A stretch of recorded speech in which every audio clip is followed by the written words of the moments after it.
política o intereses, ¿no? Disculpas porque el GPS nos llevó a modo, básicamente.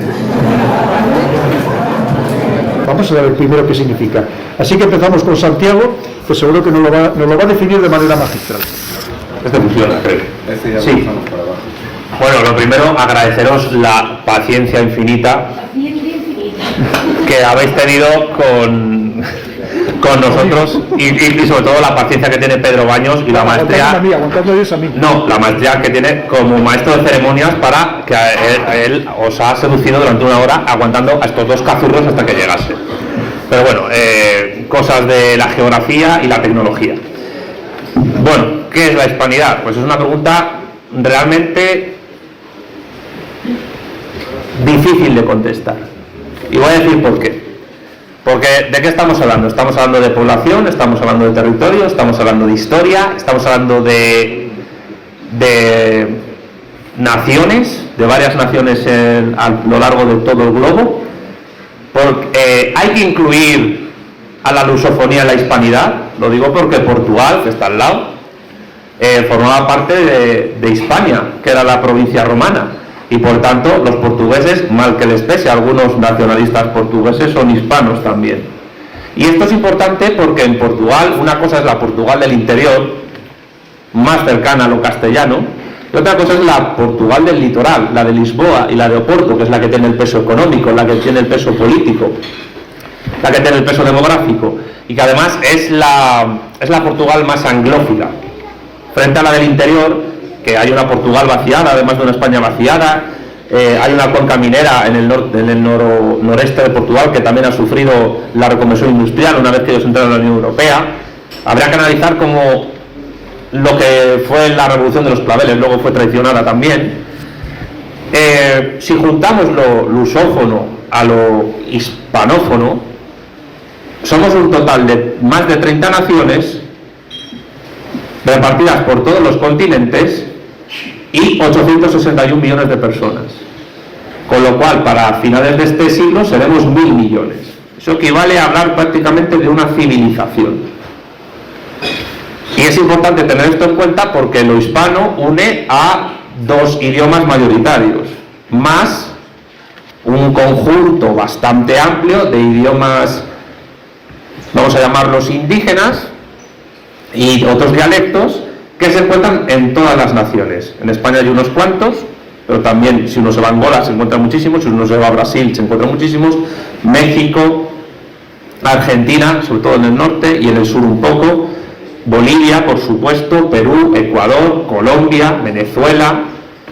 Estamos hablando de un conjunto humano inmenso. Y una de las cuestiones y una de las cosas importantes que yo creo que es sintomático que tanta gente como hay aquí ahora haya aguantado una hora para tratar de escuchar una respuesta a esta pregunta: ¿qué es la hispanidad? Pues la hispanidad, o la iberofonía, como lo queráis llamar, no es más que una civilización no reconocida como tal, porque los que escriben la historia no nos reconocen como civilización.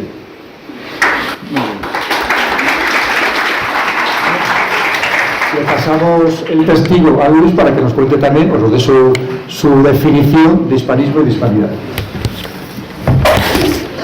Muchas gracias, Pedro.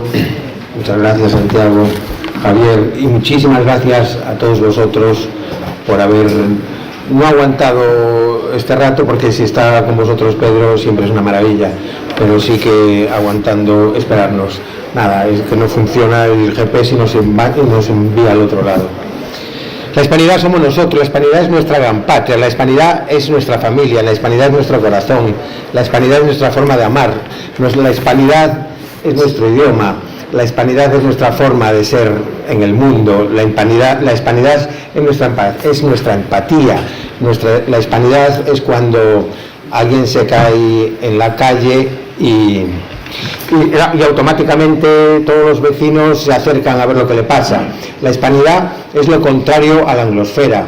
La hispanidad es una gloriosa manera de estar y de ser en el mundo que se vertió en la mayor maravilla histórica que han contemplado los siglos, que ha contemplado el Homo sapiens. La hispanidad es eso que dijo Isabel cuando se enfrentó a Colón y lo amenazó gravemente de que no volviese a traer esclavos porque eran vasallos de la corona. La hispanidad es con lo que nos acostamos, con lo que nos levantamos. La hispanidad es lo contrario al autismo. A este autismo que ha ensombrecido en buena medida el planeta, el autismo del feroz colonialismo posterior a la expansión española. La hispanidad es lo que sentimos cada uno de nosotros cuando sabemos que el tiempo es oro. La hispanidad es lo contrario a time is money. La hispanidad es que se llenase América, Mesoamérica, ya en la primera mitad del siglo XVI, de escuelas para alfabetizar niñas indígenas. La hispanidad es que en 1514 el rey Fernando de Aragón, ya rey de España, decretase la legalidad de los matrimonios mixtos. En 1514, habrá que esperar a que eso ocurra en Australia, por ejemplo, a 1967. La hispanidad son esos 450 años de ventaja que le sacamos a los otros europeos. La hispanidad es eso que se ha calumniado hasta extremos tan inconcebibles, que se ha generado lo estrambótico, como por ejemplo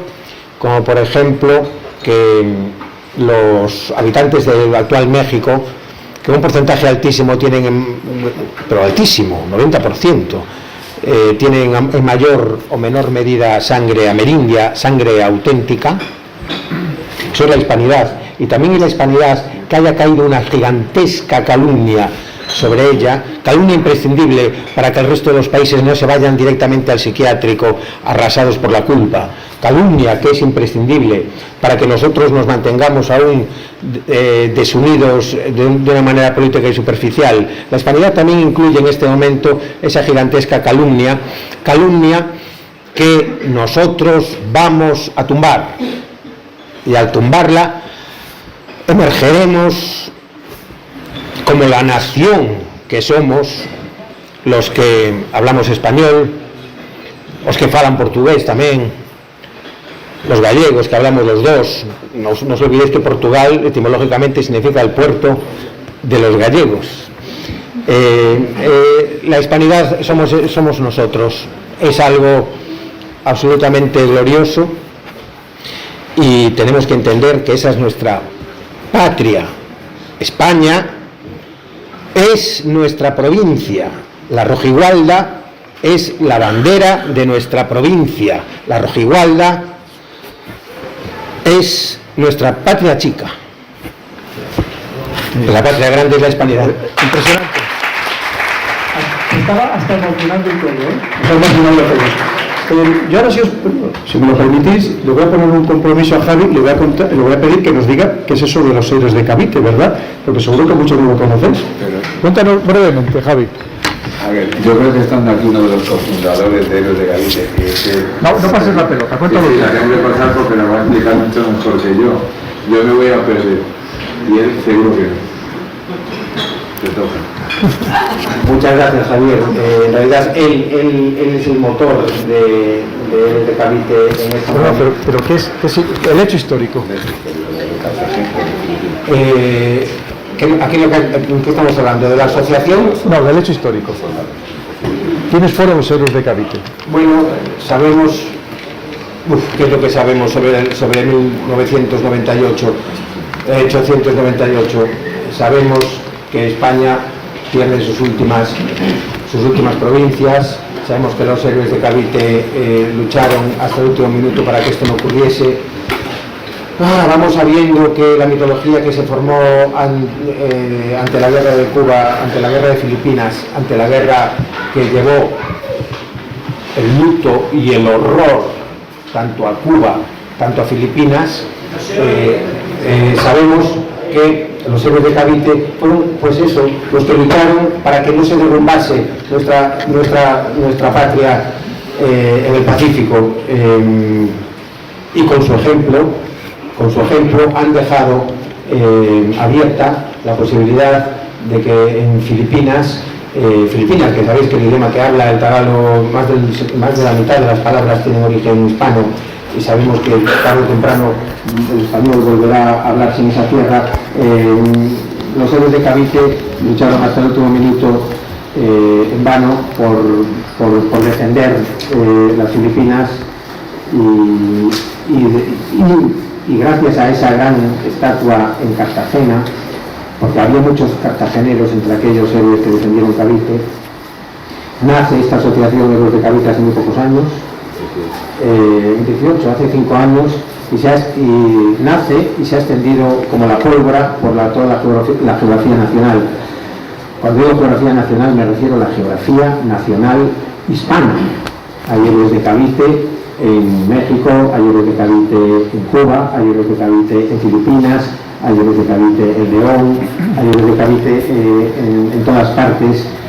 Los héroes de Cavite lo que quieren es, pues eso, retomar la historia donde se quedó aquella vez y volver a conectarnos, no conectarnos porque estamos conectados con el corazón, pero sí luchar por la unidad de la gran patria hispana, la gran patria española y la gran patria hispana. Los héroes de Cavite están haciendo un trabajo que es el que está poniendo nuestro corazón, porque en realidad en México ya no empiezan a no creerse eso de que los españoles fuimos unos genocidas, y eso también es gracias a que muchos héroes de Cavite mexicanos están luchando contra viento y marea para explicarles lo maravillosos que fueron los españoles. Los héroes de Cavite están en Lima, luchando contra las patrañas que le cuentan los profesores de historia a los limeños, pero las mismas patrañas que nos han contado a todos.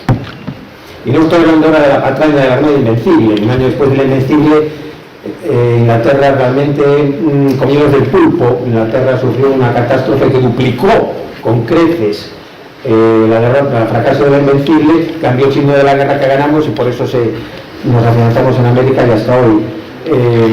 Héroes de Cavite en este momento lo que está haciendo es luchar al modo como siempre lo hemos hecho los españoles, pero esta vez por recuperar la verdad histórica, y que más allá de la música y de nuestra manera de estar en el mundo que nos une a todos que hablamos español o portugués, más allá de eso, que por fin en las escuelas se recupere la verdadera verdad, la verdadera historia.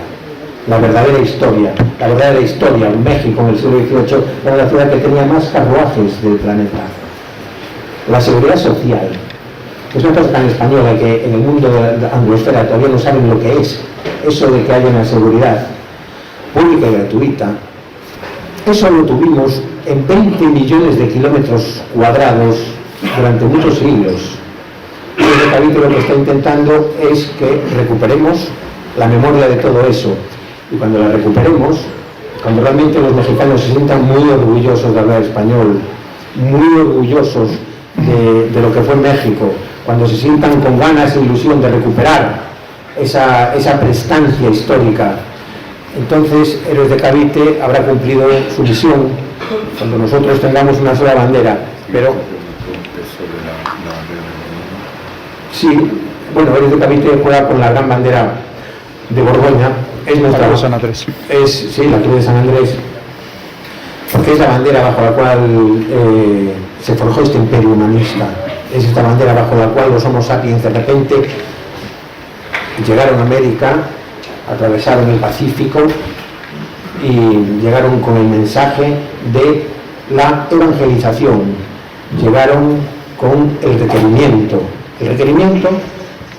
Llegaron con esa bandera. ¿Qué era el requerimiento? Pues siempre que llegaban a un lugar les explicaban lo que significaba pertenecer a esta gran comunidad mundial y les daban a los jefes de cada uno de los lugares en su propia lengua esta información, y les daban tiempo para deliberar, para que se sumasen a esta gran civilización pacífica, integradora, civilizatoria, artística, humanística, se sumasen sin derramamiento de sangre. Este extraordinario requerimiento que está ya en el origen, los primeros tiempos de la llamada conquista, permitió que muchos pueblos se sumasen de la manera más pacífica. ¿Sí? Y bajo esta bandera, Hernán Cortés consiguió liberar a todos los pueblos mesoamericanos de aquel canibalismo masivo de los aztecas. Bajo esa bandera Pizarro se enamoró de una princesa inca y consiguió que los incas siguieran imperando en toda esa zona andina hasta que llegó Simón Bolívar y los masacró. Es una bandera que siempre debe emocionarnos. Ahora nosotros tenemos esta rojigualda para nuestra patria chica, pero la Cruz de San Andrés es la bandera de esta gran nación sin igual en la historia de la humanidad. Sí, yo como apunte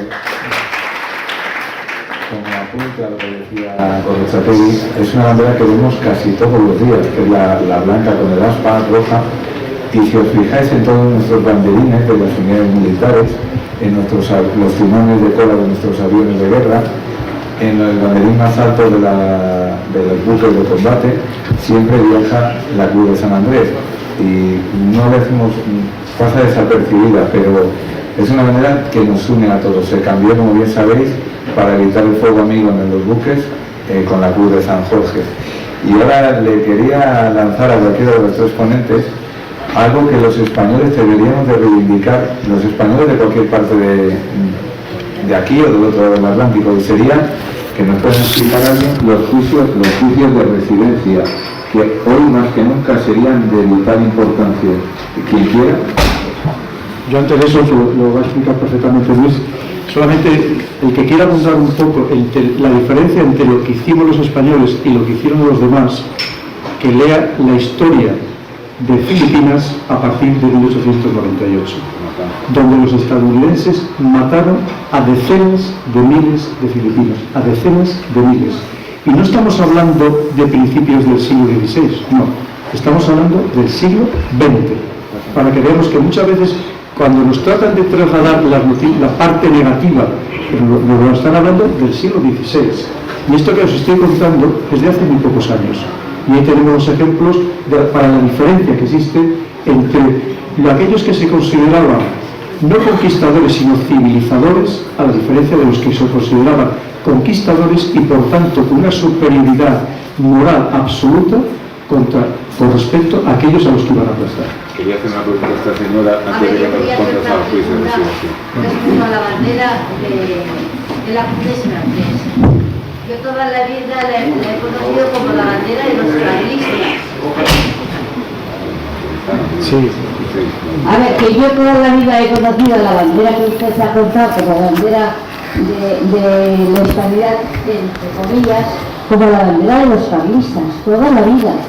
Entonces era una bandera muy circulada, yo soy de Estella, o sea que quiere decir que he vivido papeles y señales.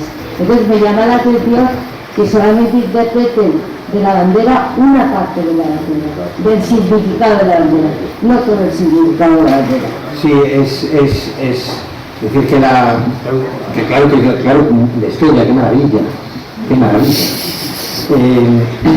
Decir que la Cruz de San Andrés es la bandera de los carlistas es verdad, pero es lo mismo que decir que la rojigualda fue la bandera de los franquistas. No, de los franquistas. Bueno, incluso el coronel Rojo estaba totalmente, el gran general republicano estaba totalmente en contra de haber cambiado la bandera. La rojigualda es nuestra bandera desde nuestra bandera nacional ya desde finales del 18. Y la Cruz de San Andrés ha sido nuestra bandera hasta que llegó la rojigualda. También se ha utilizado en otros momentos históricos, ya en unos momentos históricos incluso para intentar recuperar dinastías, sí, pero no nos debe, pero en este sentido el árbol no nos debe impedir ver el bosque. Lo que quiero decir es que la Cruz de San Andrés es nuestra bandera de toda la vida, hasta que llegó la rojigualda. Por decirlo así, tenemos dos banderas a lo largo de nuestra historia. Una sería bueno, tenemos más, pero ya arrancando el 16, ya arrancando el imperio, tenemos la Cruz de San Andrés, en la gran época de la expansión imperial y de la consolidación en América. Esa es la Cruz de San Andrés.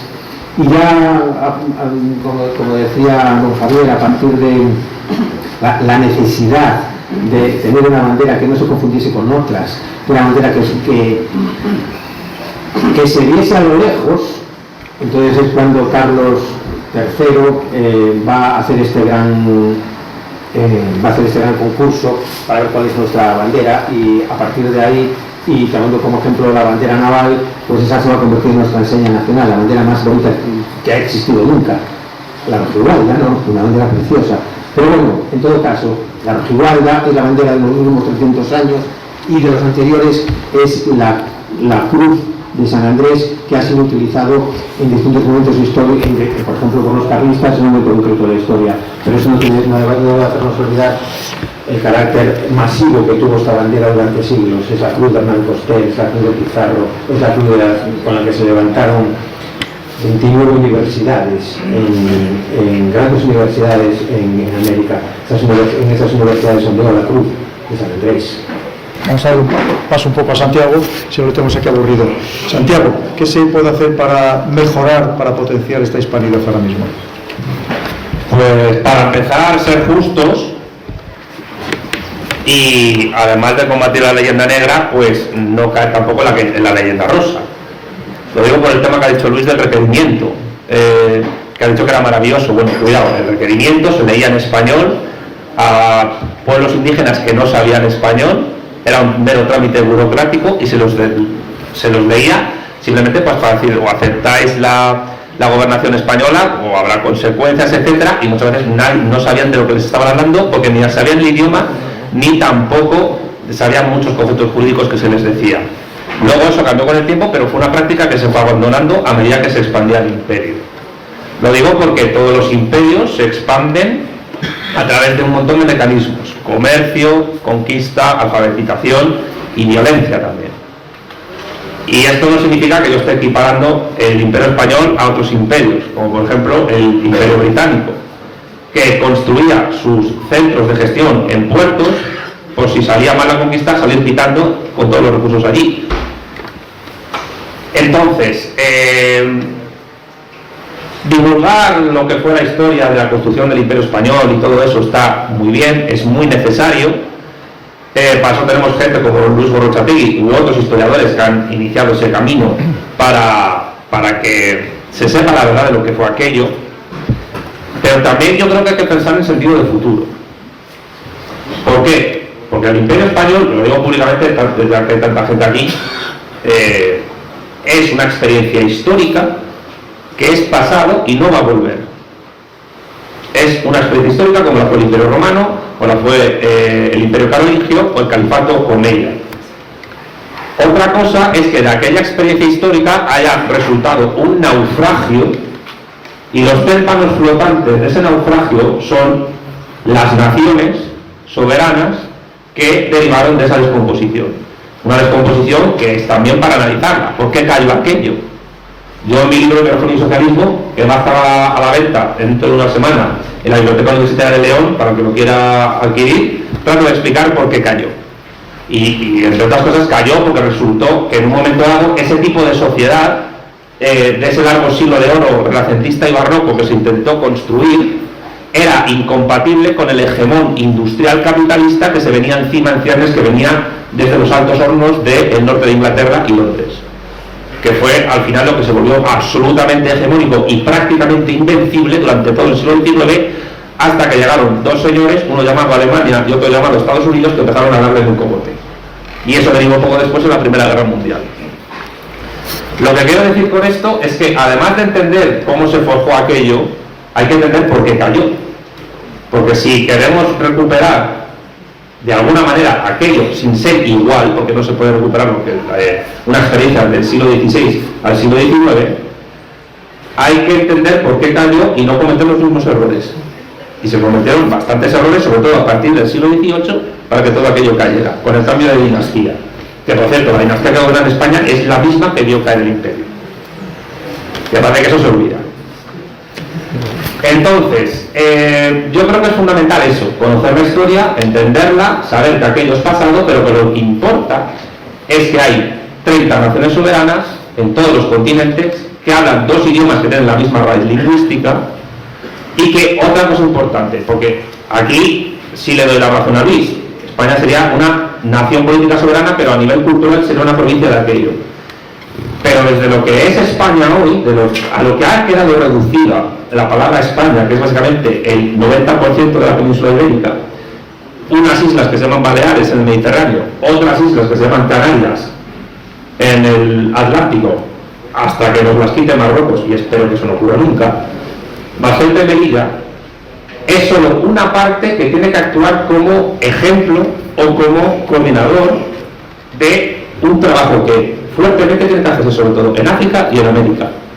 Y digo África porque hay una, además de una Iberoamérica, hay una Iberoáfrica, que es algo que se olvida. Hay un país muy pequeñito llamado Guinea Ecuatorial, que esto no lo sabe mucha gente, pero Guinea Ecuatorial hace unos esfuerzos espectaculares por impulsar el idioma español en los países del Golfo de Guinea.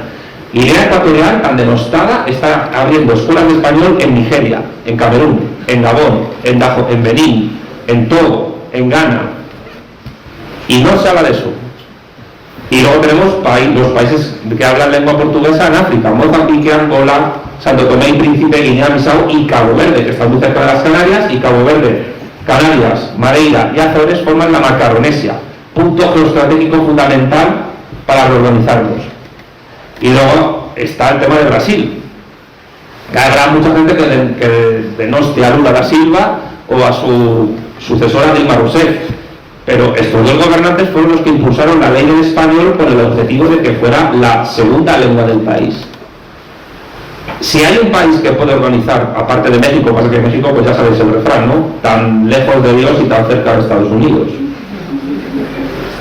Si hay un país que puede organizar todo esto a nivel gigantesco, es Brasil, por su situación geográfica entre África y Hispanoamérica. Pero lingüísticamente están un poco aislados. ¿Qué pasaría si Brasil fuese bilingüe y hablasen también español? Imaginaros a nivel cuantitativo y cualitativo lo que eso supondría para todos nosotros. O sea, hay que tener en cuenta la historia, por supuesto. Hay que agradecerle enormemente el trabajo que han hecho Luis Gorrochategui, María Elvira Rocabarea, Marcelo Bullo y tantos otros, ahora Pedro preparando su libro sobre todas estas cuestiones. Sí, pero hay que actuar en el aquí y ahora y no vivir de nostalgias que no hemos vivido. Tenemos que conocerlas, porque tenemos que pensar en futuro, porque el umbral de poder geopolítico que se abre ahora con la República Popular China, que es el único estado civilización que existe unificado, matiz, Mongolia debería ser China, y existe por unos tejemanejes con Rusia que no vean a qué. Pero si queremos pensar a lo grande, tenemos que pensar que el siglo XXI es el siglo de las grandes unidades civilizatorias. Y en el mundo solo hay 5, quitando la India, hay 5 unidades civilizatorias importantes: los anglosajones, los musulmanes, los chinos, los rusos y los eslavos en general, y los hispanos o iberófonos. La cuestión es que es una decisión política de calado la que hay que tomar ahora. Ahora me refiero en este siglo. O vamos a una segunda balcanización, que es lo que puede estar pasando ahora en España si nos convertimos en un sistema confederal dominado por paletos dialectales pagados con dinero de todos. O vamos a un sistema narcocapitalista como el que quiere instaurar el anglófilo y sionista Javier Milei en Argentina. O vamos a una segunda unificación.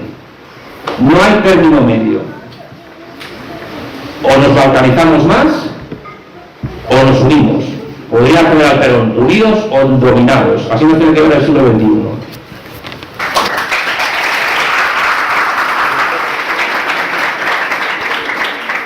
Es muy importante entender la historia. Si no entendemos la historia, no podemos construir el futuro. Es absolutamente trascendental entender la diferencia absoluta que tuvo España con relación al resto de las estrategias expansivas europeas posteriores.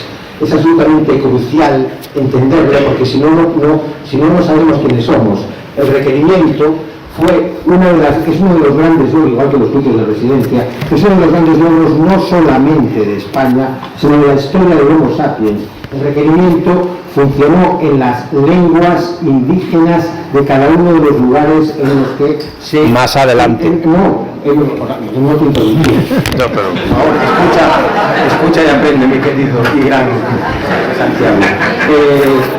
El requerimiento se utilizó en las lenguas indígenas de cada una de las tribus y de los grupos en los que se aplicó. Pero no solamente eso, sino que se escribieron gramáticas de cada uno de estos grupos humanos, gramáticas que gracias a las cuales se han salvado estos usos lingüísticos que eran ágrafos hasta que descubrimos las gramáticas, hasta el punto de que las docenas de gramáticas en estas lenguas fueron anteriores a la propia gramática, a la propia gramática inglesa. Es crucial entender el carácter diferencial de la expansión española. Pero este carácter diferencial de la expansión española, que podemos resumirlo en la palabra humanista, no podremos entenderlo hasta que no hagamos un proceso de paleontologización. ¿Qué significa esto? Igual que los paleontólogos, para saber lo que significa un hueso, cuando encuentran un hueso no lo mueven de sitio, sino que lo localizan de un modo estricto en su tridimensionalidad, en el sitio donde lo han encontrado, y después lo comparan con el resto de cosas encontradas en el mismo estrato. Es así como se alcanza el conocimiento de lo que significa nuestra evolución humana. De la misma manera, nosotros tenemos que paleontologizar, es decir, que conectar con lo que está ocurriendo en otros lugares del mundo en el mismo tiempo lo que hace España. Por ejemplo, el requerimiento es algo literalmente inconcebible en otros lugares del mundo. El requerimiento es un logro que tenemos que poner encima de la mesa, igual que los griegos ponen a Platón o a Aristóteles. Los ingleses intentan poner a la máquina de vapor, ocultando a su verdadero inventor, Jerónimo de Allanz, ocultando que España vio el uso industrial por primera vez. En fin, lo que quiero decir es que entender qué hemos sido nosotros es crucial para entender hasta qué punto es necesaria la leyenda negra. Ha habido muchos, y todavía estoy viendo que sigue habiendo, muchos malentendidos con relación a lo que es la leyenda rosa. No necesitamos leyenda rosa, lo que necesitamos es ciencia histórica. Ciencia histórica para descubrirlo, y si nosotros al descubrir nuestra historia descubrimos su carácter asombroso, porque es asombroso que se llenasen de escuelas para niñas Mesoamérica cuando en Europa las niñas no eran alfabetizadas, porque es asombroso que se hiciesen hospitales para la hospitalización de los indígenas en todo el mundo donde llegamos los españoles cuando no existían en Europa, porque es asombroso los juicios de residencia, que cualquier indígena pudiese denunciar a cualquier autoridad española y que hubiese juicios neutrales. Es asombroso con relación a lo que han hecho otros países hasta ahora, y esto nos puede llevar a malentendidos, como creer que nosotros podemos caer en la leyenda rosa. No necesitamos la leyenda rosa, pero sí que lo que necesitamos es tener la mandíbula bien entrenado, porque nos va a caer la mandíbula al suelo de admiración por lo que hicimos en el pasado. Y esto no es leyenda rosa, y el requerimiento no es un cuento chino, y el requerimiento se hizo en cada una de las lenguas, pero además de un modo estricto. Y cuando llegamos ahí, lo primero que hicimos fue hacer gramáticas, y eso no solamente fue en América. La última gran expansión española en el sur del Pacífico, en la Polinesia, el último asentamiento español expansivo en el sur del Pacífico, en Tahití, hay cuatro personas, dos frailes, un intérprete y un grumete, hicieron una misión en la cual los tahitianos vinieron a protegerse de los ingleses, que ya habían hecho matanzas tremendas. Cook sí, en su primer viaje y en su segundo viaje, Roosevelt sí, en la isla de Pascua, hasta el punto que los tahitianos querían desesperadamente pertenecer a España. Y estamos hablando de 1775, ya 250 años después de las hazañas de Hernán Cortés. Seguía siendo completamente asombrosa la divergencia entre nuestro modo de expandirnos. Nosotros llegamos a Tahití, llegamos a la Polinesia Francesa con un respeto que hay que leerlo. Pues bueno, mi último libro va de eso, claro, es que te voy a decirlo. Pero absolutamente asombroso ese respeto. Los tahitianos nos regalaron el humete, quizá el objeto más importante que hay en Madrid en este momento, como documento de la manera humanística de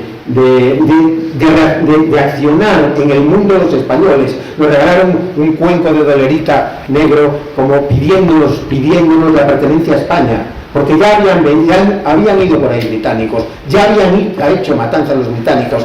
Hay una diferencia abismal entre nuestra empatía y el autismo de otras naciones, basado en el miedo o en un supremacismo o en otra manera de entender la vida. Entonces, sí, es verdad, sí. Me está apuntando Javier, la Terra Nullis, cuando llega Cook, sabéis que Cook no descubrió Australia ni Nueva Zelanda, llevaba mapas de todo esto. Sabéis que Cook, incluso en su propio cuaderno de bitácora, lo dice, pero sabéis que Cook declara Terra Nullis a Australia y se cargaron a los millones de australianos que vivían ahí. España hizo absolutamente lo contrario.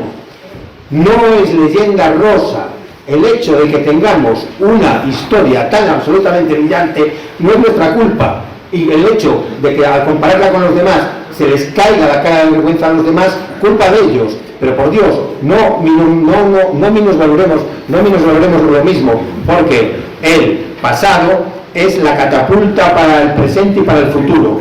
Y en ese sentido, sin ninguna nostalgia, al revés, con una enorme alegría, porque en este momento hay muchísimas personas haciendo el amor en español y en portugués y cenando después y amando a sus hijos y no pensando en que el tiempo es dinero, sino pensando en unas cosas mucho más bonitas. En este momento está ocurriendo, no hay nostalgia, hay una enorme alegría de celebrar el presente.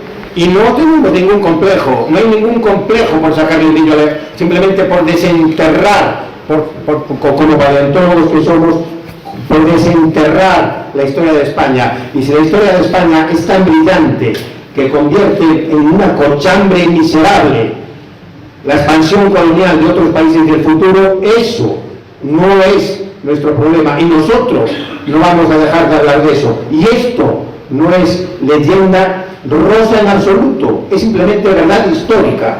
Y si la verdad histórica se presenta como algo tan estrambótico, como algo tan laudatorio para nuestra memoria, pues así es la historia del Homo sapiens. También los griegos hicieron cosas verdaderamente llamativas y maravillosas. Homero escribió la Ilíada y la Odisea, y después llegó Platón, y después llegó Aristóteles. Hicieron cosas realmente prodigiosas los griegos, y eso no es leyenda rosa. Eso es la historia de Grecia. Hicieron cosas muy interesantes también los romanos. No, eso no es leyenda rosa. Esa es la historia de Roma. Y nosotros lo superamos por la longevidad y por la expansión y por nuestro humanismo. Porque al fin y al cabo, tanto Grecia como Roma fueron esclavistas. Grandes avances de Homo sapiens, sí, pero el nuestro ha sido planetario. No confundamos y sobre todo no nos avergüence hablar bien de lo nuestro. Todos los para conquistar no llegas con un papel diciendo que tienes derechos del Papa y le dejas tiempo para deliberar y muchas de las personas alegremente pues sí. ¿Y quién hizo eso? Pues los españoles, de la misma manera que los griegos dieron a luz a la filosofía y a las ciencias, pues los españoles dimos a luz eso. No es leyenda rosa. Lo que hicimos en Tahití simplemente es absolutamente emocionante. emocionante. La misión española en Tahití de 1775, ya estamos avanzados, es absolutamente emocionante. 4 personas, 2 frailes franciscanos, un grumete y un intérprete. En ninguna otra nación se le hubiese pasado ni siquiera por la cabeza hacer eso. Hubiesen dejado un destacamento de miles de soldados. No se hubiesen atrevido, porque no estaban jugando al mismo juego. Y esto no es leyenda rosa, esto es historia. Y cuanto más nos acercamos a la historia, más nos fascina esta historia, más legitimados estamos a ensalzarla y sobre todo a querer a nuestros compatriotas y a luchar porque descubran lo que son, que descubran en profundidad lo que son. Nosotros lo estamos viendo porque gracias a Dios tenemos una gran migración interna, vienen de América, muchos hispanos a Europa, es migración interna, nada más. Y en su bondad, en su forma de ser, en su forma de amar, en su forma de bailar, en su forma de divertirse, nos vemos a nosotros mismos. Nada de esto es leyenda rosa. Sin lugar a dudas, la historia nos permite entender el presente y llegar a tener un futuro mejor, ser capaces de construir un futuro mejor precisamente apoyándonos en esa historia. Hace un par de días leía un artículo en un periódico de cómo se está perdiendo el estudio de la historia, con lo importante que es, y más una historia de España tan sumamente rica, y ponía, la persona que lo escribía ponía 2 ejemplos de preguntas por la calle de 2 temas. Una era quién había escrito El Lazarillo de Tormes, una obra fundamental en la literatura española, y la otra, algo que os puede parecer tan ridículo incluso, cuáles eran los nombres de los 2 reyes católicos. Pues aunque no lo creéis, había muchas personas que no sabían ninguna de las 3 respuestas. Para que veamos la importancia de estudiar esta historia, que como bien nos ha dicho con todo ese fervor, con todo ese ímpetu, con toda esa pasión que pone Luis Gorrotxategi, nos ha explicado que entendamos todo lo que ha significado España a lo largo de la historia y que por tanto tenemos que sentirnos tremenda e inmensamente orgullosos de esa historia. Y le voy a preguntar porque ahora también tenemos que ver el presente. ¿Realmente, Santiago, tú crees que estamos hablando de cómo unir este mundo de la hispanidad, la hispanosfera o la iberosfera? Estamos hablando de cómo podíamos reforzarnos, cómo podíamos tener una influencia, una voz en el mundo, en este mundo cambiante dentro de lo que sería el contexto geopolítico. Pero ¿tú crees de verdad que lo podemos hacer o tenemos alguna autoridad moral para hacerlo desde un país que algunos dicen que está en estado de descomposición?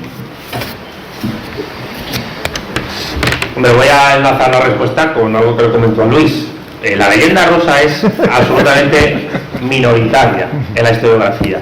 Prácticamente nadie la sostiene. Ahora bien, sería ingenuo negar que el requerimiento en un primer momento se leía solo en español y luego más adelante en otras lenguas y que muchas veces los indios no entendían lo que se les decía. Sería ingenuo afirmar que el Imperio Español actuó como una hermanita de la caridad y no ejerció la violencia cuando tuvo que ejercerla como cualquier otro imperio, incluido el romano, incluido el macedonio, que sí, has dicho bien, se basaban en la esclavitud. El 80% del Imperio Romano, de la población, eran esclavos. Y el Imperio Español tuvo esclavos. Los esclavos, es verdad que ganaban la libertad de una manera mucho más rápida y mejor, más segura que otros imperios, pero tuvimos esclavos en el Caribe, que luego al liberarse, por ejemplo, se comían ellos mismos en hacendados, en esclavistas, etc.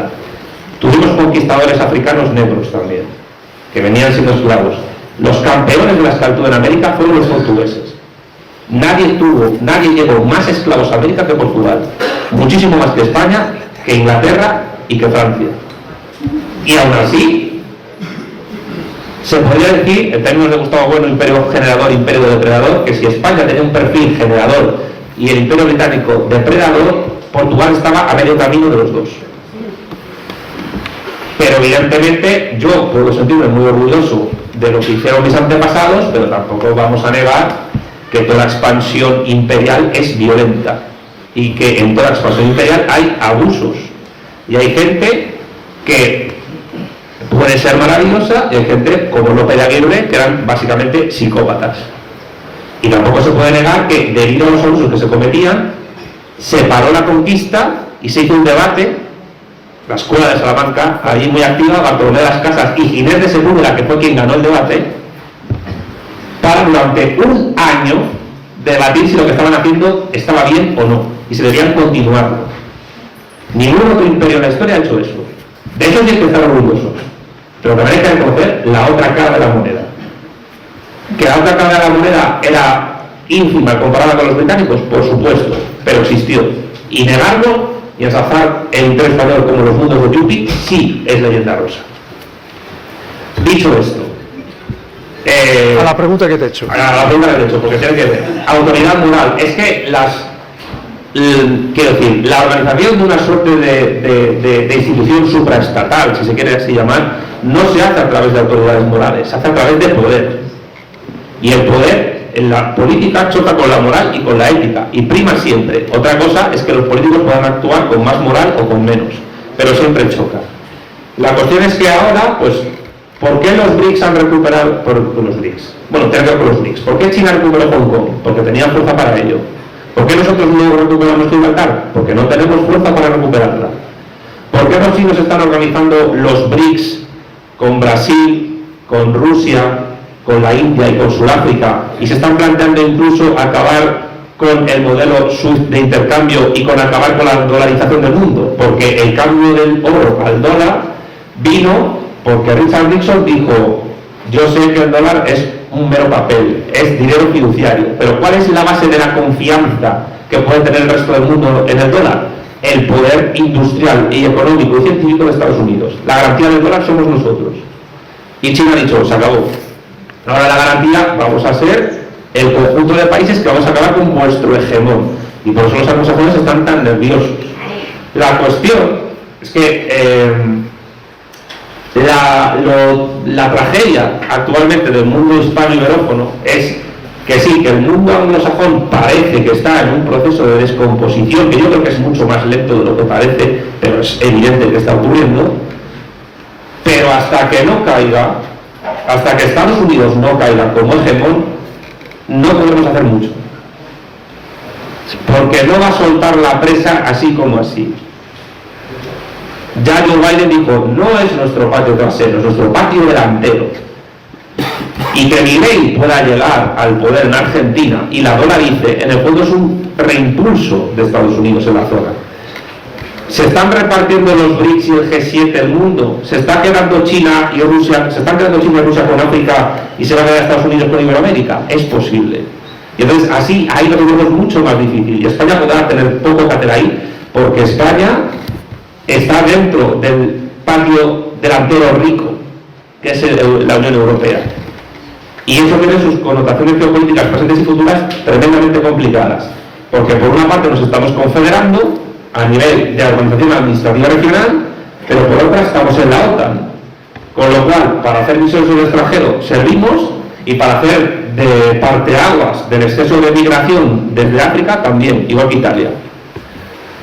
Entonces la situación es complicada, porque nuestro mayor enemigo histórico, y los que más nos han atenazado y nos han quitado territorio, que son los anglosajones, primero el Imperio Británico cuando se balcanizó el Imperio Español en América, y después Estados Unidos, que ya nos quitó con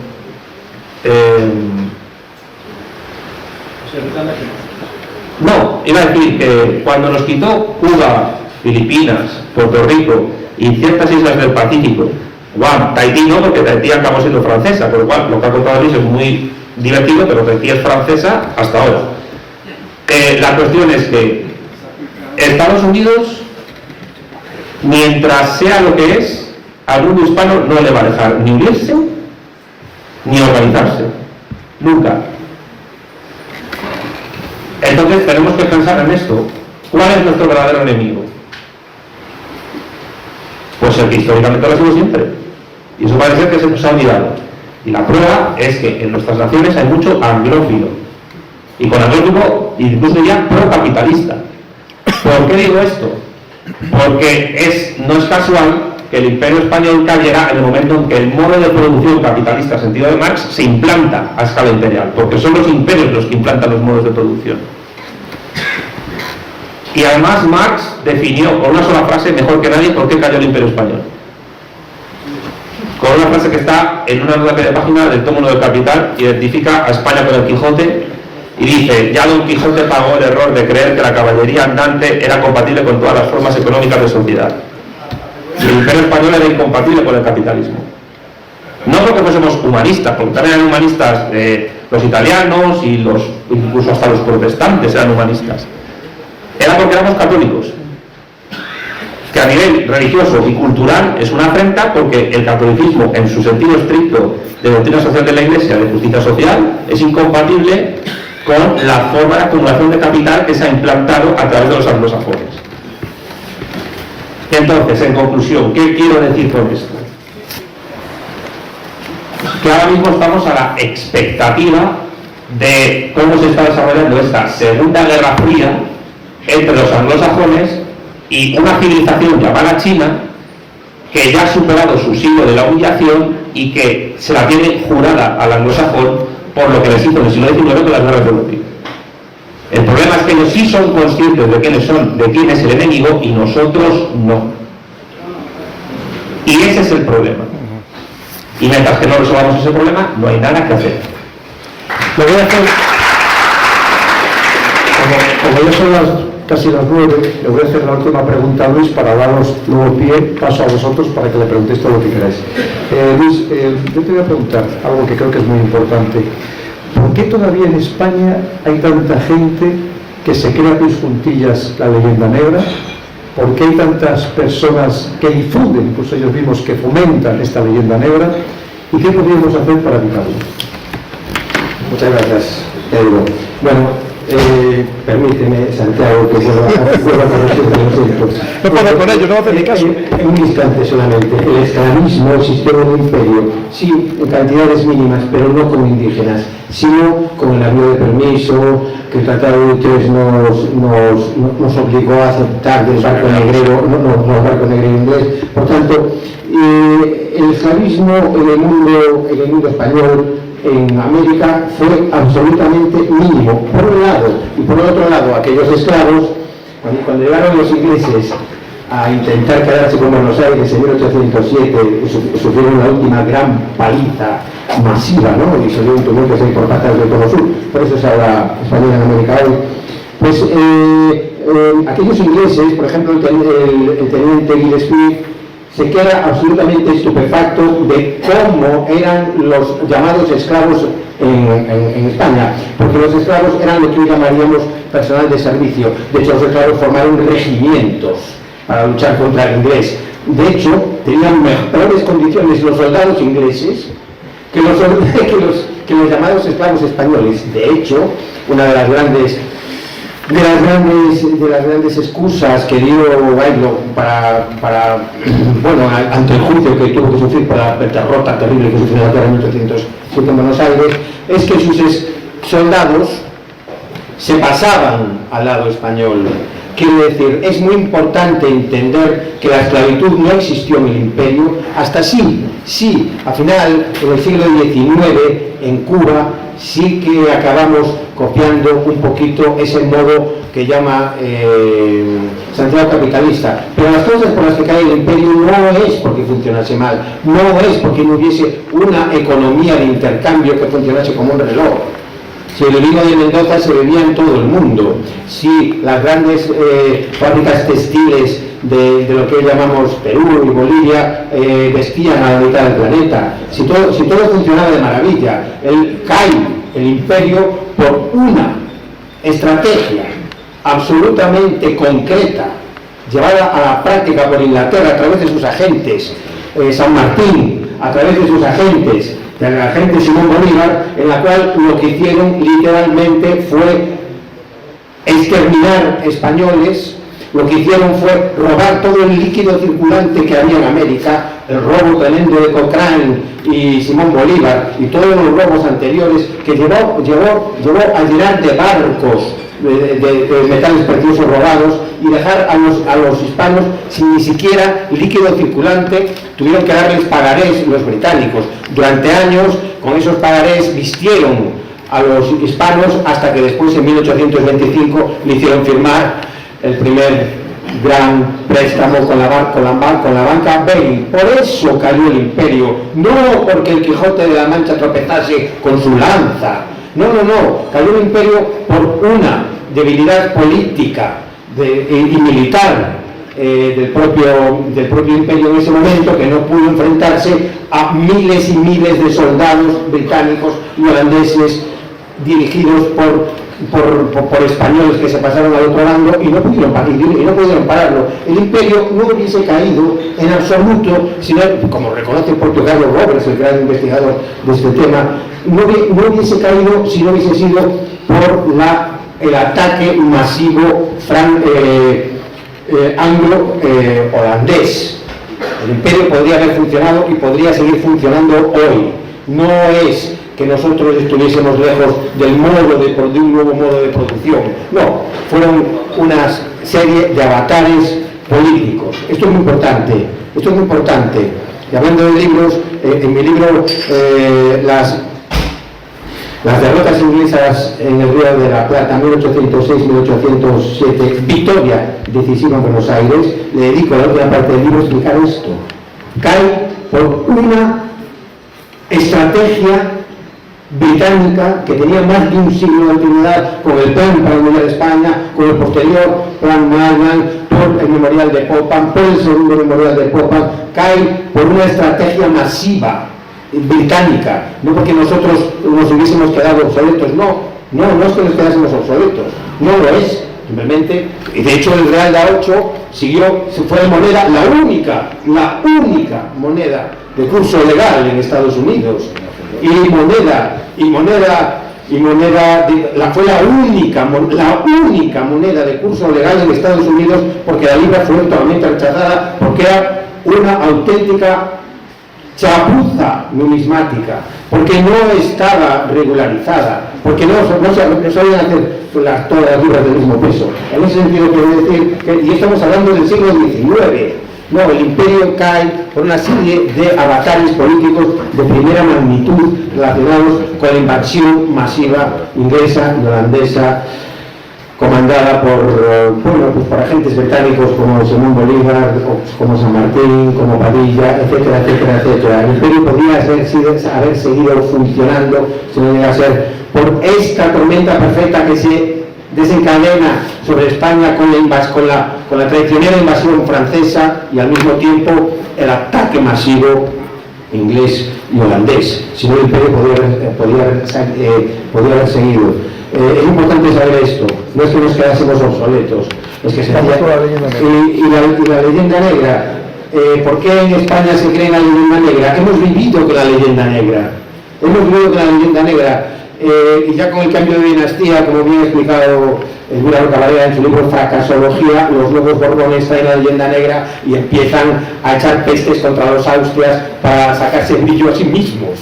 Entonces traen de Francia esa leyenda negra, y esa leyenda negra se convierte en el ecosistema mental en el que llevamos viviendo 300 años. Y en este momento la leyenda negra se ha imbricado totalmente con las luchas políticas. En este momento la defensa de España se ha relacionado con una cierta ideología que está en pugna con otras ideologías. Todo este conjunto de cosas nos ha llevado a los españoles a no tener ni la más remota idea de nuestra historia. A mí, yo en el colegio me quedé bastante fastidiado cuando leí lo de la Armada Invencible, pero que hoy día el inglés nos dio. ¿Qué diablos Armada Invencible? ¿Qué diablos Armada Invencible?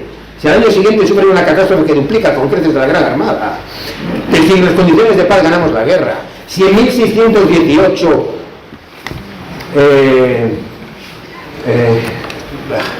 ¿cómo se llama ese pirata? El último pirata que le corta la cabeza. Drake ya lo habíamos matado en 1597. No, estoy hablando en 1610, Frobisher, el último pirata, pero el último pirata inglés, por haberse saltado la fronteras ahora. Totalmente. Ahora todo esto son piratas ingleses, y en realidad lo que va a decir Santiago es exacto. En este momento estamos pirateados por Inglaterra, y esto parte de este pirateo anglo incluye que nosotros estemos totalmente atontados sin saber cuál es nuestra historia. Walter Raleigh, por saltarse las condiciones de paz de 1604, es decapitado en Inglaterra en 1618 por haber ido a intentar robar a las posesiones españolas. La guerra, esa guerra de Drake, María Pita y todos estos, la ganamos nosotros, y de la misma manera el imperio cae por un ataque combinado en la península ibérica, Napoleón, y en América, Inglaterra y Holanda. Es por eso por lo que cae el imperio. No cae porque viniese otro modo de producción, aunque de hecho sí que venía otro modo de producción, un modo de producción más industrializado, pero es que el tejido industrial del imperio era mucho más importante que el de Inglaterra. Nueva España, cuando cae Nueva España, tiene más Producto Interior Bruto que United Kingdom, y esto es así. Por lo tanto, cae por una batalla. ¿Cómo solucionamos lo de la leyenda negra? Pues lo de la leyenda negra lo vamos a solucionar si todos nosotros empezamos a tomar conciencia de esto, si todos nosotros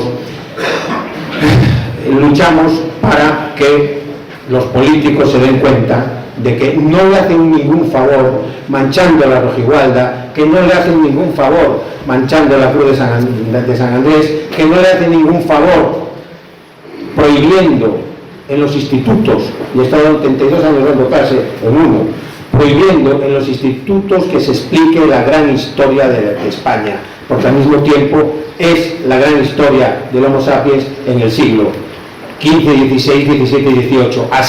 Así, estudiando en el instituto, estudiando todo esto en el instituto, estudiando de verdad lo que pasó con Simón Bolívar, lo que pasó con Hernán Cortés, lo que pasó, etcétera, etcétera. Así, nosotros empezamos a estudiarlo y si el de Cavite sigue peleando, y si al final empiezan a los profesores en la Hispania americana a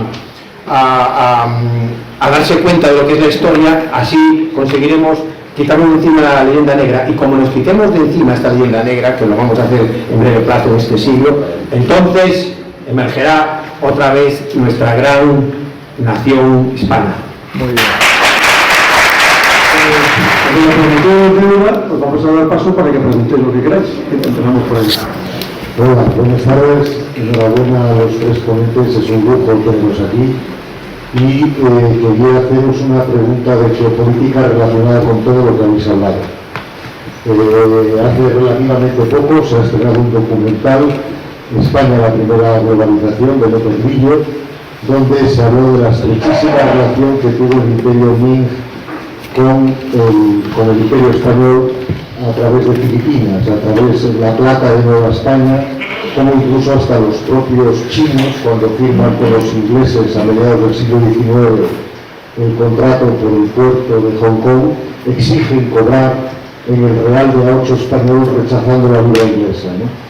También habéis hablado de la actitud que tiene en este momento China ante la anglosfera, una actitud crítica, una actitud resentida, una actitud de una historia de agravios, ¿no?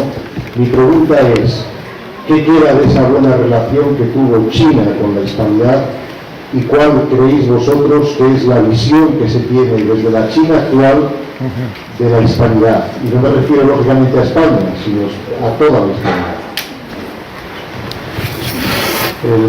Como algo sobre ese tema, pues mira, ellos están interesadísimos en el mundo hispano. No os podéis hacer una idea, porque saben que más allá de África es un almacén de recursos naturales inmenso. Y como una vez más, como estamos muy divididos, ellos están aprovechando también esa ocasión. Mira, cuando estuve en Chile, una persona muy influyente allí me dijo algo muy interesante, una frase que se me quedó muy grabada, que me dijo: China invierte, Estados Unidos advierte. Porque ahora mismo China está invirtiendo, ya no solamente se está llevando los recursos naturales de Hispanoamérica, sino que está invirtiendo en Hispanoamérica para parte de esos recursos naturales facturar, o sea, digamos que fabricarlos allí, es decir, o transformarlos allí esos recursos naturales, con lo cual está creando empleo, con lo cual esos países están muy interesados en esa inversión de China, y mientras tanto Estados Unidos lo que hace, y es verdad, es decir, amenazar, advertir, ojo con lo que estáis haciendo con China, porque os estáis poniendo enfrente de mis intereses geopolíticos, intereses geopolíticos más bien más depredadores. Ahora mismo los intereses de China en toda América son espectaculares, pues desde el cobre de Chile, el litio en Bolivia, el petróleo de Venezuela, la soja en Brasil y en Argentina, la carne, por ejemplo en Argentina se está llevando mineral de hierro, se está llevando carne, se está llevando soja, se está dando maíz, que es probablemente el mayor productor de maíz del mundo, con lo cual está absolutamente interesado. Y de hecho, en la televisión pública china hay un canal que emite en español, que solo emite en español. Y de hecho muchos chinos vienen a estudiar a España también para aprender un buen español que luego les sirva para precisamente poder intervenir en estos países. Es decir, tiene un grandísimo interés. No tiene interés en que nos unamos, evidentemente, como ningún otro imperio, en este caso creciente, o futuro nuevo imperio, porque obviamente no le interesa nuestra unidad y va a ser también un adversario en ese sentido. Pero el país está muy interesado en el sentido como proveedor, sobre todo de recursos naturales. Pero tiene unas relaciones cada vez mucho más estrechas que obviamente preocupan enormemente a Estados Unidos. Te podría decir frases concretas. Por ejemplo, China ya tiene en la Patagonia, tiene una base que ellos llaman de escucha estratégica, incluso de escucha espacial, pero a Estados Unidos le preocupa, y así lo ha dicho, por ejemplo, la general de 4 estrellas, que es la jefa del Mando Sur, la que controla todo todo el centro y sur de América, que ha amenazado a Argentina en el sentido de lo que está haciendo con China, porque le preocupa que esa base degenere en una verdadera base militar. Recientemente una senadora estadounidense de origen cubano hizo exactamente lo mismo y primero además lo dijo así: primero lo voy a decir en inglés, luego lo voy a decir en español para que me entiendan perfectamente todos los argentinos, y les amenazó precisamente con ese estrechamiento de relaciones que tienen con China. Lo mismo sucede, la preocupación que tiene con los 3 países productores de litio, que están vendiendo prácticamente todo el litio a China. Los 3 países productores de litio, que son Chile, Bolivia y Argentina, también dentro de América. Quiere decir que eso es un poco la situación. China está avanzando a pasos agigantados, no solamente en África, sino también en el continente americano, y eso le preocupa a Estados Unidos. El problema es que para nosotros tanto para el mundo hispano, esta hispanidad, es tan amenaza tanto el mundo anglosajón ahora mismo como el mundo chino, exactamente igual, porque los dos vienen a lo mismo, aprovecharse de todos estos recursos naturales y por lo tanto van a impedir esta unidad a toda costa. Bueno, yo sobre esa pregunta diré, antes de responder a esa pregunta, pues un pequeño comentario al profesor Gorrotxategi. No lo hagas, Santiago. Un abrazo, Santiago. Pues como el avance de mi hermana.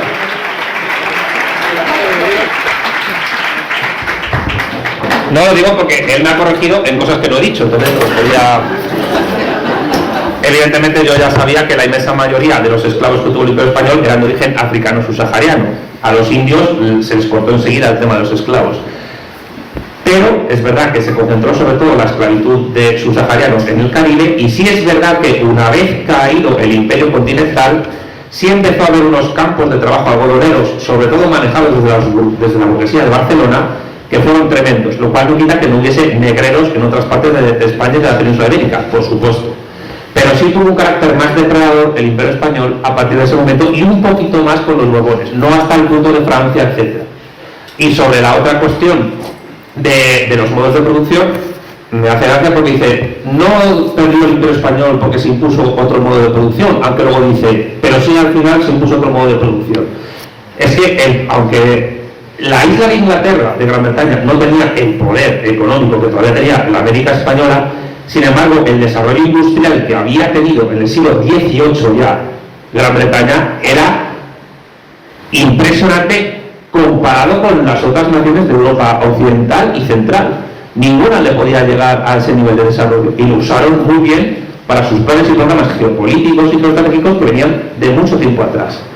Y evidentemente el problema del Imperio Español es que no carecía de poder estructural y potencia para repeler el choque con 2 imperios, el francés y el británico, que se lo acabaron cargando los dos, pero es que luego además el Imperio Británico se cargó al francés, al primero, al napoleónico, con lo cual la hegemonía de los británicos en el siglo XIX fue hasta 1870, 80, no tenía contestación ninguna.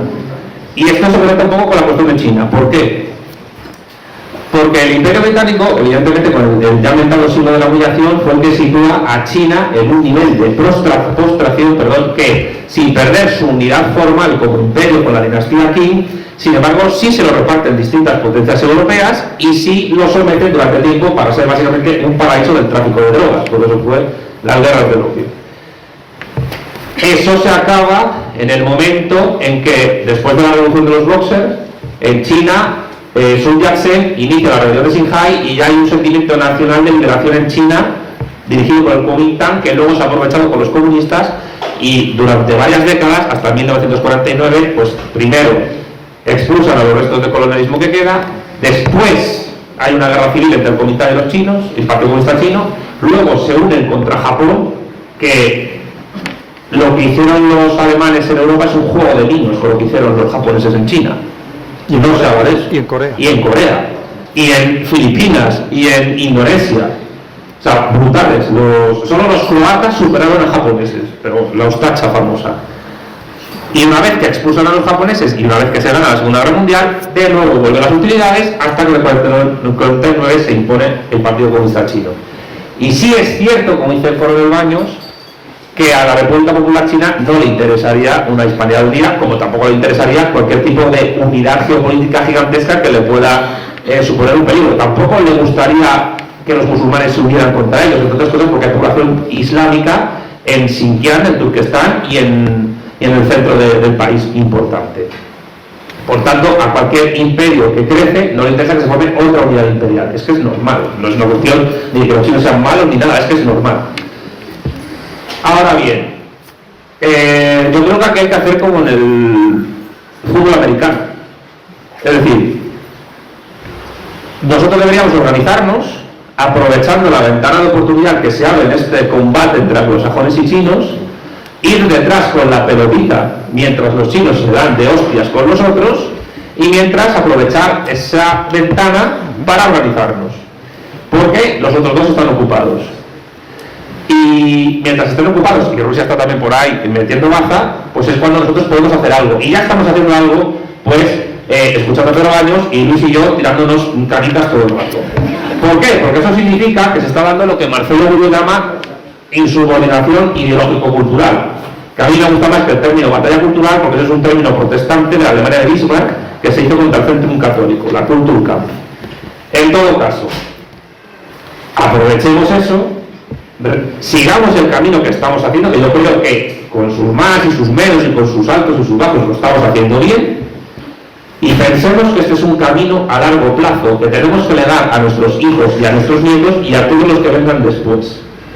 Porque como yo dije en el Congreso de los Diputados, la patria es eso, es decir, el pueblo que es, nosotros somos el pueblo, los que estamos vivos ahora, pero somos la parte viva de la nación, y la nación somos los que estamos vivos, los muertos que nos han heredado la historia, que también relata el profesor Borrocha, de Vita Bramán otra vez, y los que vendrán. De hecho, los que vendrán serán los más importantes, porque nosotros solo estamos iniciando el camino. Lo difícil lo van a tener ellos, pero más les vale tener las herramientas adecuadas, y somos nosotros los que las estamos construyendo, para que ellos lleven al buen puerto aquello que nosotros apenas estamos soñando.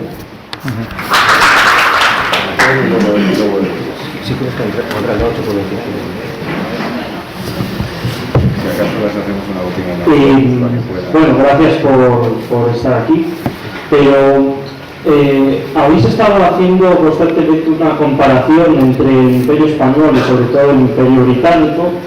Habéis estado esbozando la forma de conquista de ambos imperios, pero yo ahora quiero hacer una reflexión y que reflexionéis sobre ello, sobre las diferencias después de la desaparición de los imperios.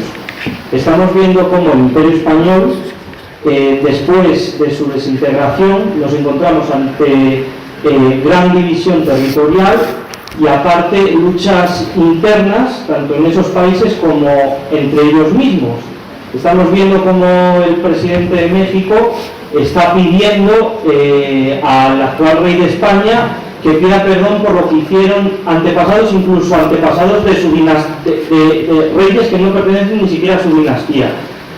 Y por otro lado vemos como el Imperio Británico Canadá sigue manteniendo a Carlos III como rey, Australia, Nueva Zelanda, un montón de excolonias. Como a la hora de mirar por los intereses de Gran Bretaña, Canadá, Estados Unidos, Australia y Nueva Zelanda se ponen del lado de Gran Bretaña, y por el otro lado como entre los propios hispanos competimos por ver cuál es el mejor, cuál puede hacerlo antes, qué hicimos mal o qué consiguieron hacer los ingleses que nosotros no fuimos capaces. Le voy a contestar, Luis, pero si me mete un brevísimo apunte. Pues mira, los españoles no hemos hecho nada mal. Hemos tenido la desgracia de tener malos líderes. Ese es el gran problema. Y malos líderes significa que no han tenido la capacidad para hacer un planeamiento estratégico del que hemos hablado, que sí que lo ha hecho durante siglos el Reino Unido y lo sigue teniendo, pues lo heredado en gran parte por Estados Unidos, y nosotros no lo hemos hecho. Entonces, cuando tú no haces un planeamiento y tienes líderes nefastos, pues arrastran a todo un pueblo al desastre como lo hemos sufrido. Pero nos lo va a contar mucho, nos lo va a explicar mucho mejor, Luis. Muchas gracias, Pedro. Es una de las grandísimas preguntas. Muchas gracias. Hay una diferencia crucial. La independencia de las 13 repúblicas rebeldes, ¿no? La independencia de las colonias norteamericanas y una como resultado de los Estados Unidos, no se diseñó en un despacho de nadie. Sin embargo, la independencia entre comillas, la independencia de lo que después sería la playa de pseudonaciones hispanas, sí que se diseñó en un despacho de Londres. No tiene que ver, nada tiene que ver una con la otra. En realidad nosotros sí que les paramos los pies muy en seco en 1741, como sabemos, en Cartagena de Indias, y sobre todo les paramos los pies absolutamente en seco en 1780, ¿no? con la captura del doble convoy naval por el cual Inglaterra perdió la guerra y nacieron los Estados Unidos. No solamente por Gales, también fue Córdoba. Y sí que en ese periodo Inglaterra nos la guardó. Pero es verdad que nosotros fuimos imprescindibles con el nacimiento de los Estados Unidos. Inglaterra perdió esa gran colonia. Bueno, esa gran colonia no llegaban a los Apalaches, pero bueno, es la colonia que tenía en Norteamérica. Inglaterra nos destrozó hasta hoy, porque piensa que la independencia de lo que son las repúblicas americanas no fue un proceso espontáneo que se urgiese de las propias necesidades de la población de estos países. Sí que había criollos, sí que había contrabandistas que tenían sueños de grandeza y estaban, bueno, por ejemplo, Simón Bolívar se enfadó muchísimo porque no le dieron una serie de prebendas. Sí que había gente que podía ser engatusada si le ofrecían el oro y el moro, como a San Martín o a Simón Bolívar, pero no había en la población ninguna ansias de independencia, salvo estos contrabandistas muy puntualmente localizados en algún puerto. Sin embargo, lo que sí ocurrió es que Inglaterra utilizó todo su poder naval, todo su poder militar, para lanzarse contra España, contra la España americana, y para fragmentarla de un modo premeditado. Las banderas, las fronteras, todo esto fue negociado en Londres, con el apoyo, claro, de Brasil y Portugal. Entonces, fíjate que ha sido absolutamente atroz cómo consiguen entrar, porque después de la gran victoria española en 1807, cuando aplastan los vecinos de Buenos Aires la gran ofensiva británica contra el Río de la Plata, pero a partir de eso, 1810-1812, llega San Martín, una fragata Canning desde Londres, llega Simón Bolívar, que venía del mismo piso, y ya lo habían organizado todo, les comieron la cabeza. Es muy fácil a los españoles comernos la cabeza. Somos guapos, pero somos muy ingenuos. Somos valientes, pero es muy fácil engañarnos si hay alguien que está intrigando por la espalda. Y eso fue lo que nos pasó. Eso fue lo que nos pasó. Cuando Simón Bolívar al final dijo, ay, bueno, me habéis prometido hacer el gran imperio inca hispano, y lo mataron como un perro a Simón Bolívar. San Martín también acabó absolutamente fatal, y así nacieron las repúblicas falsas, hispanoamericanas, y automáticamente se empeñaron hasta las cejas de un modo absolutamente espurio, en una deuda odiosa, y a partir de eso se generaron los horribles guerras internas. Todo el siglo XIX es un siglo de guerras internas en la España americana, organizadas por Gran Bretaña. En realidad, nuestra gran victoria con el doble convoy de Luis de Córdoba, nuestra gran victoria con Gálvez, no es nada. La victoria que dio lugar a los Estados Unidos, el nacimiento, no es nada comparado con la victoria que obtiene Inglaterra contra España. Porque además es una victoria moral, es una victoria en la cual le cuenta un cuento chino a los propios hispanoamericanos.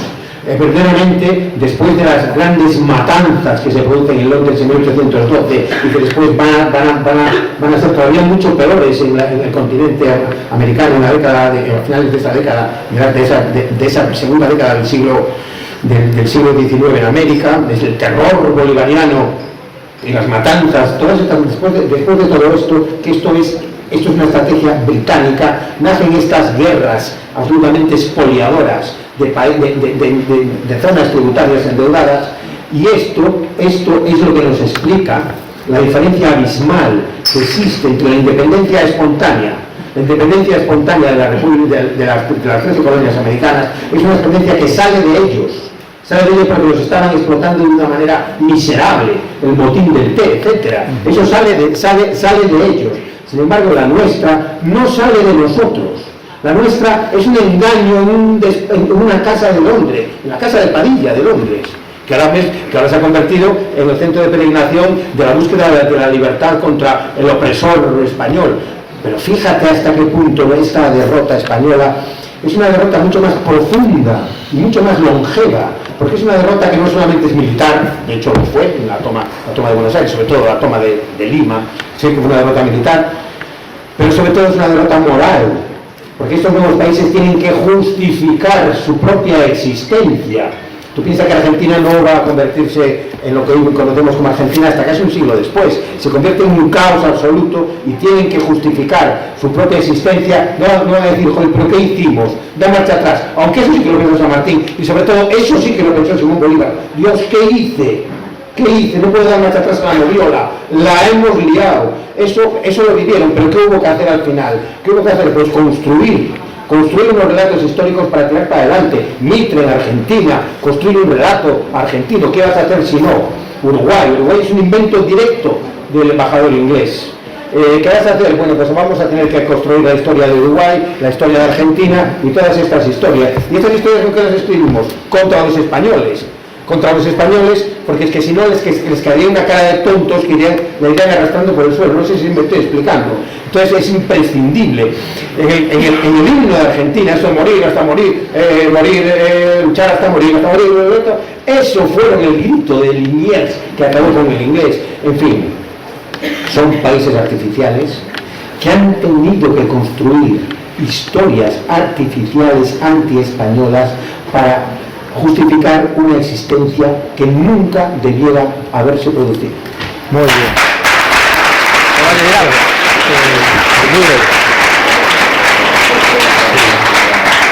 Pero ya nos empiezan a dar avisos para que nos vayamos.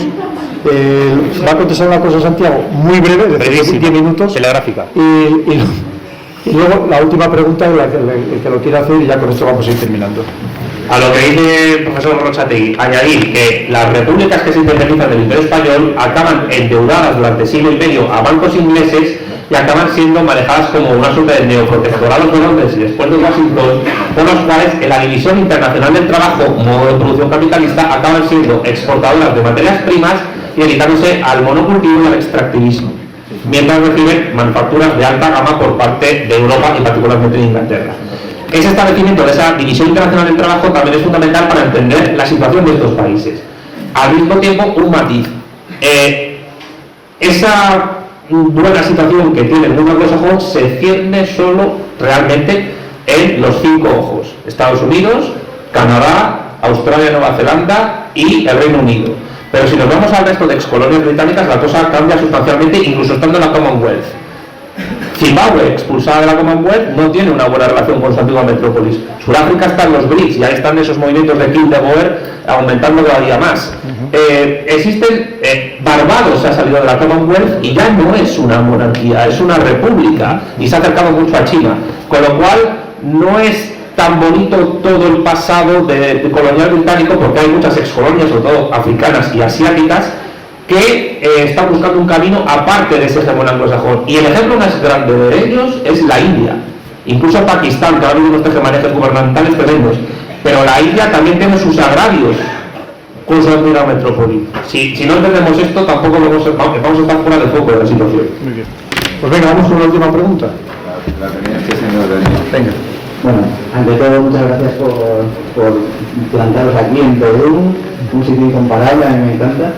Entonces, hace unos días Estados Unidos ha dado un toque de atención a Alemania, ¿vale?, sobre la utilización del 5G. Y entonces, antes hablaba el coronel que hemos tenido unos dirigentes cuya mediocridad es bastante palpable, ¿no? ¿Cuál es el problema? Estos dos imperios, tanto el imperio anglosajón como el chino, claro, la supremacía tecnológica la tienen. Las posibilidades de espiar a nuestros dirigentes las tienen, ¿vale? Entonces, ¿cómo podemos garantizarnos, ya no solo en España, sino en Europa, unos dirigentes que estén, ¿qué hacemos? ¿Una jaula de Faraday mediática para ellos, en la que no se les pueda espiar?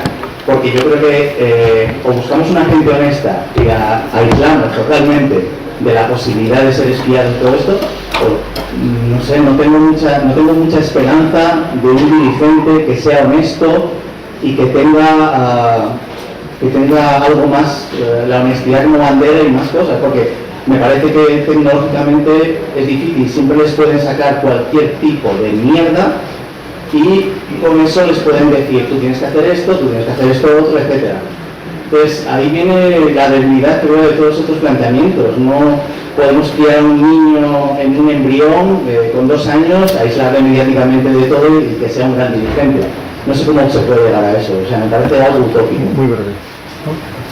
Sí, pero bueno, por favor. Brevísimo. Hombre, para poder generar líderes competentes hay que generar un sistema entre educativo y cultural que lo permita. Y el problema es que las élites culturales españolas son básicamente basura. A eso añadirle que tenemos un sistema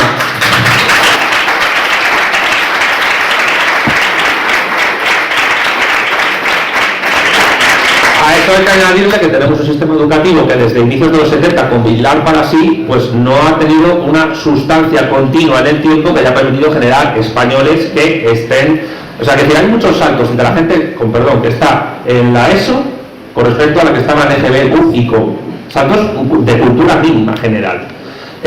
Si no tenemos una educación pública, única, y no 17, en la cual cada una te cuenta la historia de su región de una manera particular, es imposible generar personas que dirijan el país de una manera adecuada. Con lo cual, al final, todo empieza por remodelar un poco de hogar, ¿no? Tienes primero que remodelar la casa interna para poder luego salir y hacer algo que sea decente.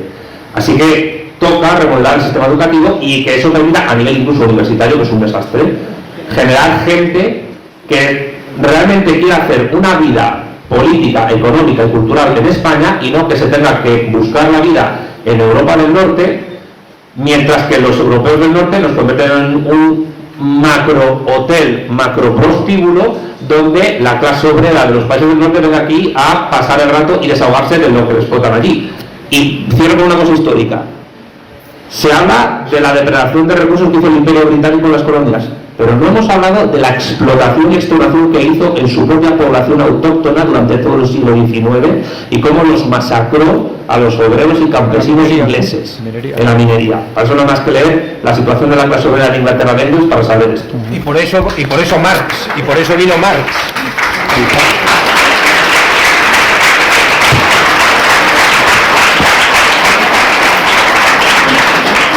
La pregunta que has hecho me parece súper interesante, la reflexión.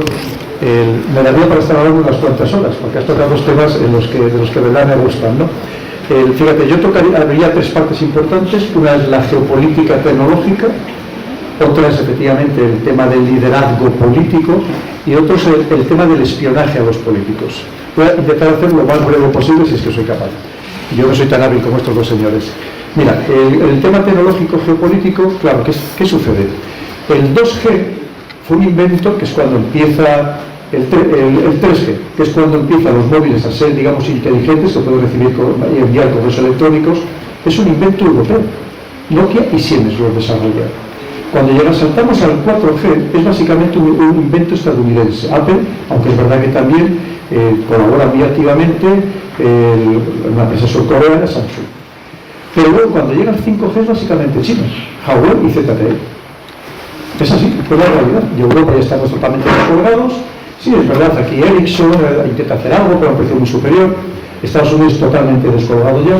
¿Y qué sucede? Que eso lo tenemos que enlazar con lo que significa el Internet de las cosas. Que cada vez más, incluso habéis comprado recientemente pues un lavavajillas hasta un colchón, están todos conectados a Internet. Entonces, claro, ese G, es decir, 5G, pero ya el 6G, que ya lo está probando, ya lo tiene muy avanzado China, es la sangre que nutre precisamente, que da vida a ese sistema, ese Internet de las cosas. Por lo tanto, el que tiene capacidad para inyectar esa sangre está dominando buena parte del mundo. ¿Qué es lo que alega Estados Unidos? Y cómo nos presiona a todos los países europeos, no solamente a Alemania, a España, al Reino Unido, a Francia, cómo nos presiona diciéndonos que es que si instalamos los sistemas 5G chinos, que a partir de ahora nos van a espiar los chinos. Es decir, lo que han hecho ellos durante muchos años, lo que no quieren es que lo hagan los demás, porque nos han espiado con todos los dispositivos estadounidenses. Y si no recordemos los casos que hubo de espionaje que se supo en la época de Obama a todos nuestros líderes principales europeos, la señora Merkel, Sarkozy, absolutamente a todos, a pesar de que tenían Blackberries cifradas que se supone que eran inviolables completamente. Porque tú piensas que cuando hay un sistema de cifrado, siempre hay alguien que tiene un sistema de descifrado superior. Comenzamos con el espionaje a los políticos. En cuanto alguien se postula para ser político y tiene posibilidades, aunque sean mínimas, para llegar a ejercer un cargo de poder, inmediatamente es espiado. Y hoy en día, fíjate, aquí tenemos reconocido por el gobierno español que a través de un programa israelí, que es el Pegasus, fueron espiados al menos el presidente del gobierno, la ministra de Defensa y el ministro del Interior. Eso que hayan reconocido, que tenían absolutamente todo su móvil como si fuera totalmente transparente. Y estamos hablando de personas que tienen móviles efectivamente muy especiales y que están con unos sistemas cifrados teóricamente muy avanzados. ¿Por qué? Porque le interesa a las grandes potencias tener información sobre estas personas, no solamente lo que ellos hacen directamente, sino incluso lo que hacen las personas con las que se relacionan. Porque ello a través de precisamente de este espionaje que se hace con los móviles, que hay programas muy sofisticados, mucho más que los Pegasus, tú puedes tener cualquier información sobre cualquier persona. Entonces, claro, les interesa para tenerles dominados cuando llegan a esos puestos de responsabilidad. Y piensas que además, lo que tú seas una persona absolutamente impoluta e inmaculada en tu vida, te sacarán algún trapo. Es muy fácil crearte cualquier historia. Y más hoy en día, a través de la inteligencia artificial, que es muy fácil con los vídeos falsos o con los falsos audios, crearte cualquier cosa para conseguir tu asesinato social si no te pliegas a la voluntad de los que dominan precisamente el escenario mundial, que son tanto grandes estados, grandes potencias, como grandes personajes que tienen a su disposición decenas de miles de millones de euros o de dólares para comprar la voluntad prácticamente de cualquiera. Eso por otro lado. El problema del liderazgo, ¿cuál es? Que muchos políticos, lamentablemente, por una pérdida de valores generalizada en la sociedad, la política se ha convertido para ellos en un modo de vida. Es decir, no vienen a vivir a la política para satisfacer necesidades de los ciudadanos, sino para satisfacer sus propias necesidades y las de su propio grupo político. Entonces es muy difícil romper esta inercia. Y es más, cuando se habla de intentar crear un nuevo partido político, con personas diferentes, con personas con valores, ellos se tienen que enfrentar precisamente a ese sistema absolutamente corrupto por parte de unos y de otros de todo el espectro político. Y es muy difícil romper esta dinámica. Y es lo que está pasando en toda Europa. No te creas que esto es un problema nacional. Esto está pasando en toda Europa. Y por eso es la subordinación que estamos viendo. Incluso es muy llamativo que de repente partidos que eran de izquierda y de extrema izquierda, ellos se postulaban como partidos antimilitaristas, pacifistas y antibelicistas, y de repente están duplicando los presupuestos de defensa y están animando a que vayamos a una guerra todavía mayor en Europa. Estamos hablando del Partido Verde, de los Verdes, que forma parte del tripartito que gobierna ahora mismo en Alemania, el canciller es Scholz, pero estamos hablando incluso aquí en España exactamente igual. ¿Por qué no te llama la atención? Porque les tienen pillados, les tienen totalmente cogidos. Y cuando llegan al poder tienen que someterse a las exigencias de los que de verdad mandan en los países. Y más en países que tenemos una subordinación tremenda, que tenemos una deuda gigantesca que nos esclaviza, que antes lo decía muy bien Luis, como los ingleses son los que inventan la deuda moderna. Había empezado en realidad el imperio holandés, pero quien lo perfecciona para esclavizar países fueron los británicos y que luego le pasaron los testigos a los estadounidenses. Entonces, claro, estamos en un nivel estable de subordinación que lo que buscan, los que nos controlan, es tener políticos muy blandos, muy subordinados, que aunque nos parezca que tienen alguna fortaleza, en realidad tienen muy poca, porque están plegados y subordinados y arrodillados ante los intereses de los que verdaderamente gobiernan los países. Es muy difícil salir de esa dinámica. ¿Que lo tenemos que intentar? Por supuesto, y aquí estamos. Algunos se nos parten la cara todos los días precisamente porque estamos en eso. Porque me gustaría acabar como empecé al principio, que si hay algo que nos ha unido esta tarde, que nos ha llevado aquí a Pedro, en este sitio absolutamente maravilloso. Además, este río me ha recordado mi infancia, que yo me cansé de bañarme en los ríos de pequeño, empezando por el Brendés, allí mismo en León, en León Capital.